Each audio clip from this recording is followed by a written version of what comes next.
يمسك نفسه عشان خاطر احنا بقينا بعافية شوية. جبت كده بصلاية وجبت حلة متوسطة، قطعت البصلاية. قطعيها بالشكل اللي انت عايزاه. انا اللي كسلت اشغل المفرمة فقلت هفرمها على ايدي. انا مشيت اليوم طبيعي كله خالص. حبيت بدون اي افتكاسات، بدون اي مقادير ولا خلطات. انا يعني جه في دماغي النهارده كده ان انا عايزه يوم طبيعي، بدون اي حاجه، يعني اكل طبيعي واليوم طبيعي وكل حاجه، مفيش احسن من البساطه.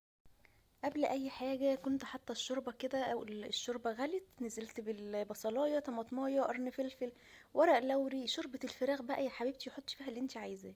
الفراخ دي بالذات لازم نحبش لها تحبيشه كده حلوه، وملحها كمان. خلصت منها يعني حضرتها كلها، وبعد كده سبتها بقى.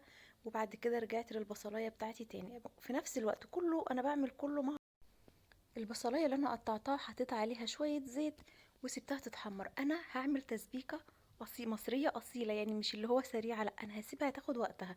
انا هحمر البصلايه تحميره كامله، يعني مش هخليها اللي هي يعني عايزاها اللي هي تكون ذهبي كده، مش هحط وهي فاتحه. لا انا قلت هعمل الاكل المصري بتاع زمان بتاعنا، يعني يعني نفس اللون كده. حطيت عليها كمان كام فص توم. بتدي للتسبيكة، يعني فص الثوم بيدي للتسبيكة طعم وريحة بصراحة مفيش بعد كده. انزلي بقى كده يا قمرايه، هاتي كيس الصلصة الجميل اللي انتي محضراه في الفريزر عندك. يعني مفيش احسن الحاجة اللي بنحضرها بصراحة، يعني بتسهل علينا جدا الموضوع. شايفين الصلصة هي جاهزة وجميلة ولونها جميل، لسه عاملاها بصراحة.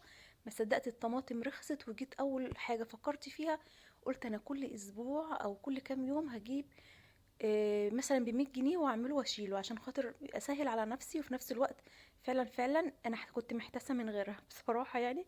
كنت محتاسه من غيرها. شايفين الصلصه لونها جميل ازاي؟ عملتها المره دي بطريقه جميله جدا. ان شاء الله هعملها في فيديو لوحدي وانزلها بطريقه جميله جدا جدا. معايا بقى هنا شوية فلفل اسمر، كمون، كزبرة، توابل طبيعية بتاعتنا، وشوية ملح. نزلت بقى عليهم بالبطاطس ومقطعاها التقطيعة بتاعت زمان اللي كنا بنقطعها مكعبات.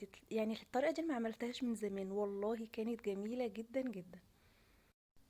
كمان هنا الشوربة مش بحط الشوربة على الخضر ولا على الرز ولا على اي حاجة غير لما تقلب كام قلبة واتأكد ان الفراخ خلاص استوت.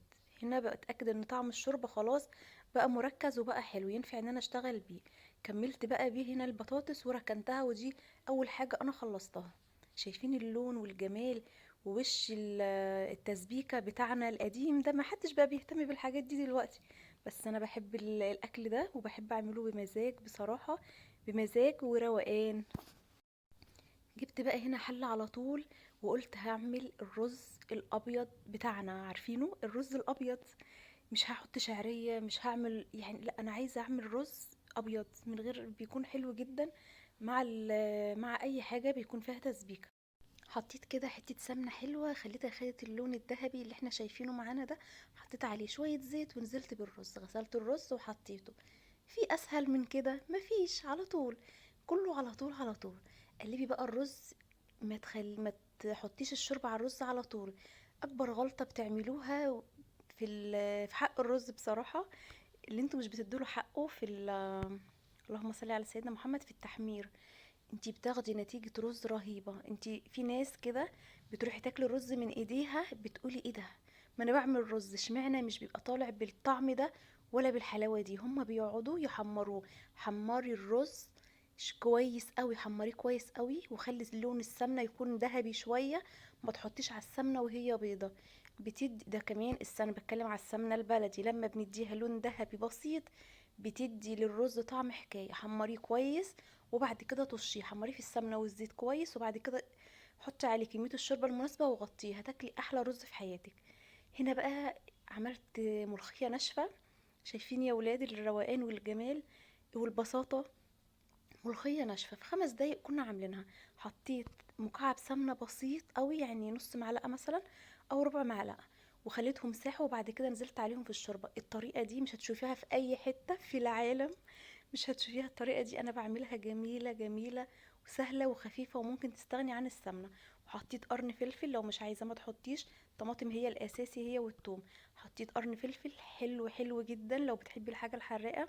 وحطيت طماطمايه مكعبات صغيره قوي قوي قوي، وممكن تفرميها في الكبه عادي، ممكن تفرمي الكلام ده كله مع بعضه في الكبه، ومعلقه توم حلوه كده، طبعا على حسب الكميه اللي انت هتعمليها في الملوخيه.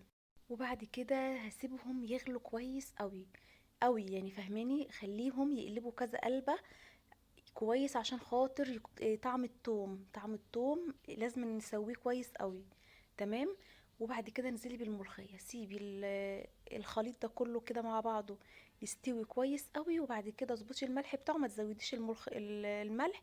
الملوخيه الناشفه يعني خليها قليله شويه لان هي بتحدق، كل ما بتيجي تسخنيها بتحدق.